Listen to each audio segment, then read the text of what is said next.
So today I'm going to discuss the next question in the Leetcode top interview 150 study plan, that is best time to buy and sell a stock. So what this problem asks is you are given an array of prices where prices is the price of the given stock on the ideal day, and you want to maximize your profit by choosing a single day to buy one stock and choosing a different day in the future to sell that stock. So, what we need to do is return the maximum profit you can achieve from this transaction. If you cannot achieve any profit, return zero. So, let's go over an example and try to understand better what this question actually wants. So, for example, an array of prices is given that is 7, 1, 5, 3, 6, 4. So, on day 2, if we buy where price is 1 and sell on the day 5 where price is 6, we would get a maximum profit. This is because here the buying price is minimum and the selling difference between the selling price and the buying price is maximum. What this means is actually we are attaining the max profit possible profit, that is margin between the selling price and the actual price we bought it for. So how could we do this? The simplest solution I could see here is like we try out all the possible combinations where we buy on the first day and sell on any corresponding day after it, and keep only the maximum result to and later return it. So, if we simulate the above through two loops, which is I start from 7, then test for 1, 5, 3, 6, 4, keep the maximum. Start from 1, test for 5, 3, 6, 4, keep the maximum, and so on. This would take me a time complexity of n square because we are going over the array two times, one in the parent loop and then one in the nested loop. But we don't want that. What we want is an optimal solution. So the most optimal solution here is a greedy approach. So let's see that. So for example, I am going over this array and keeping the difference.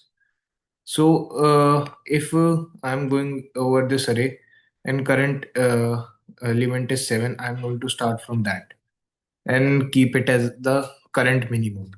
If I encounter any minimum after that, I am going to take the minimum as that.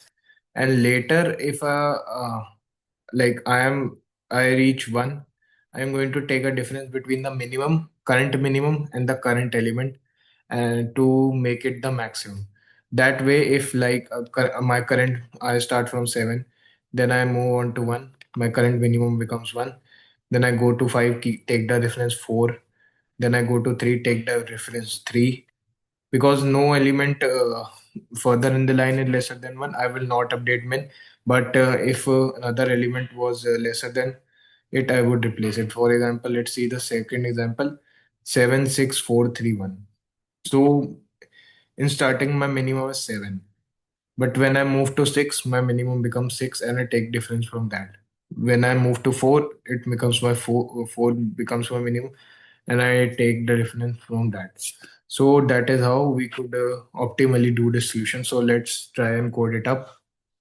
So let the initial min be int min prices dot 0. Next, we need to do is compute an answer. So let answer be, if there is no profit that you can achieve, let answer be 0. So let keeping it initially 0 so that if we don't find any optimal solution, we could simply return 0 instead of like achieving a negative profit. We don't want that. We are buying for less, buying for more, and selling for less. That way, it would hurt our finances. So we don't want that. So what I'm going to do is start from int I is equals to 1, I less than prices dot size. Then I'm going to do I plus plus. Once I do that, I'm going to compute the difference between the current element and the current event. So I'm going to do prices uh, max. No, sorry. I'm storing it in the answer. So answer max current answer, that is the current maximum we have achieved till now, and then the difference between prices I, the current element in the array prices minus the current min I have. If it is greater than the current answer, I'm going to replace it. Also, what I'm going to do is for future iterations, I'm going to update the min with the new minimum. So min is the minimum between the current minimum or the prices dot I. So now when all of the above is done, I could simply go on and return the maximum, that is the answer. So let's see if it is working fine. So it does give a correct answer on the preliminary test cases. Let's see for all the test cases. So it is working fine. So the time complexity of this code is O of n, because we are going over the array once.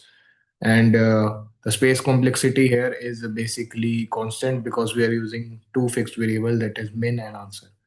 So yeah, that's it. Thank you for watching.